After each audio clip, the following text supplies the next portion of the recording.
Hello, my name is Enrique Bayona. I'm representing this spectacular car. This is a 1936 Alfa Romeo 6C 2300. The car belongs to a museum called Globo Rojo. It's in Sunland Park, New Mexico. And the owner of the museum is Roberto Azael. He's an Alfa Romeo enthusiast. He has like 10 Alfa Romeos. So this is the oldest on the museum. It's a racer. It's a 4-speed, 6-cylinder. And it's got great history, great provenance in racing. This car was built in the 70s by an Australian. His name is Mr. Murray, excellent engineer, excellent mechanic, built it for Joy, is the daughter. And then there's a book on her that's called Fast Lady. So she did a lot of racing, starting from go-karts to uphill climbing like this car. She broke a lot of records. Her records for a lady driver stand it for a long time. So it's very interesting, very nice car. It's got a dual superchargers. All the suspension is aftermarket racing. So you would rarely see a nice car like this. Murray Rayner and his daughter were little people, and he was an excellent mechanic and engineer, so he built this car especially for his daughter, Joy Rainey. And the specification for this car is for her, everything is real small. In order for me to start the car and drive it, I need to take the seat out and my shoes. So we haven't already designed the car for a bigger driver, so we still the way it is. I think leaving it that way gives it more history as far as the racing provenance. So that was her car. She drove it for about 10 years. I'll tell you what, it's a fast car with those two superchargers, but it's also hard to drive.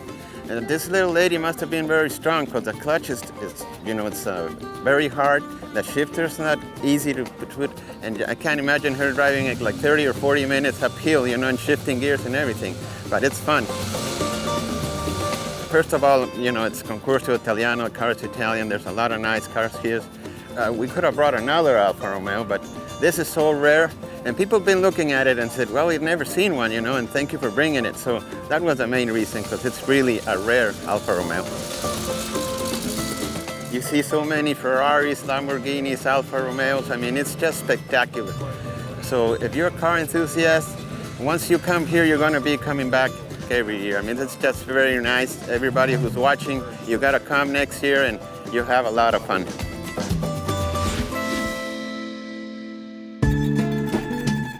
I'm Scott Saffian from just north of San Francisco. This is my 458 Italia. This is a fairly recent car. It's a 2010. It was a car that from the moment it hit the streets, I kind of fell in love with. And my wife just kept bugging me. She said, you gotta buy it, you gotta buy it. And finally, we found the car that we liked down in San Diego. And at that time, we had a Maserati, which we drove down to San Diego for the Memorial Day weekend, left the Maserati down there, and we drove this all the way back to Northern California, and it was a blast because in a 600-mile drive, you get to be familiar with what you're driving, and it was a lot of fun.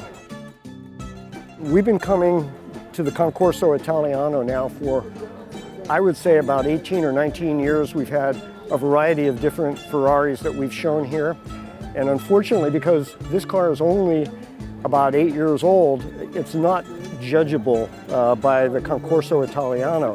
We've been fortunate enough to bring down some real winners in the past, which were some pristine 308s, Quattro Valve, which was the last series that were made there. And more recently, we had a 355 Spider Series Fiorano, which were only 100 made in that run. It was the last 100 that they made. It had a lot of special improvements and things to it, including a lot of carbon fiber. But what made ours incredibly rare was the fact that out of that last 100 run, there were only 6 with a stick, and ours included a stick, and it was a lot of fun to bring it here because it was so rare, and we had a lot of people that took a lot of interest in the car. Once you drive a Ferrari and then own your first Ferrari, it just gets in your blood. They just seem to do everything right. I mean, it's everything from the handling, the speed, the appointments in the car, and the noise. It's all happening all the time, and it's happening just right all the time. I have had my share of speeding tickets, and the last one I got, I was speeding, there was no doubt about it, and the chips guy, when he got all done, I looked at him, I said, you know, this is the first time I ever got a ticket in my Ferrari. And he looked at me and he said, you know, every guy I pull over who's driving a Ferrari says the same thing. You know, you get them and it's all part of the deal. It's a great cornucopia of people who are real car buffs. But then, for instance, just a few minutes ago, I was talking to a couple that asked a lot of questions. People like to ask questions, like to talk about their cars and their experiences with cars. And I'm sure we all have had more than our share of experiences behind the wheel of fast-moving cars. And it's just a great place to meet people and talk and see other great vehicles.